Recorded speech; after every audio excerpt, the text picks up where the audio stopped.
สบายดีเพื่อนเฟซและกับเพื่อน YouTube ทุกคน อันนี้เป็นหาดกันซาเด้อนี่เด้อ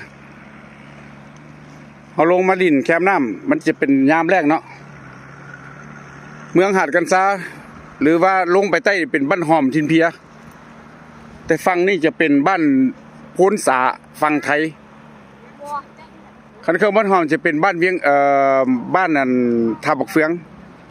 อันนี้เป็นบ้านโพ้นสาคันขึ้นไปฮอดเทิงจะเป็นบ้านเมืองทบอันนี้หาดกันซาเมืองหาดกันซา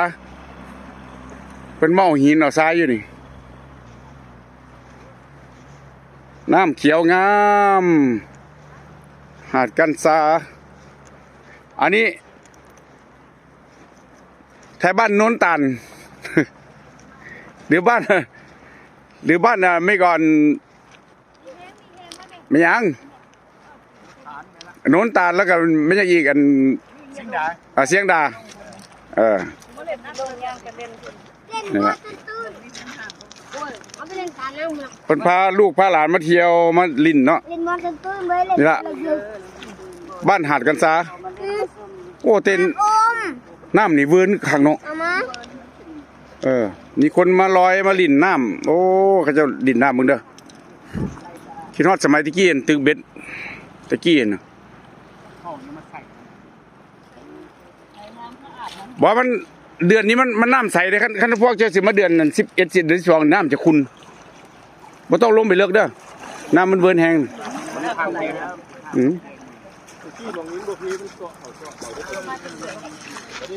บ้านหาดกันซาหลายปีแล้วบ่ได้มาแต่พวกจะมาถ่ายรูปมัน98เนาะนี่เบิ่งนี่หินนี่งามนี่ซอกหินนี่โอ้หินนี่งามเด้อนี่เด้อเพราะว่าบ่กล้าเอาหินนี่เพราะว่าตอนนั้นเอาหินคอนพระเพ็งไปฮอดกรุงเทพแล้วคืนมาส่งกันเดี๋ยวมาเอาอยู่คอนพระเพ็งไปฮอดกรุงเทพแล้วมาส่งกันอยู่อันคอนพระเพ็งนี่แหละได้ถ่ายรูปงามได้นี่เห็นบ่ก้อนหินงามได้เบิ่งนี่เห็นบ่บอลได้สมสิดอกเพราะว่าปีนั้นเอาก้อนหินคอนพระเพ็งเมืองได้ฮอดกรุงเทพแล้วมาส่ง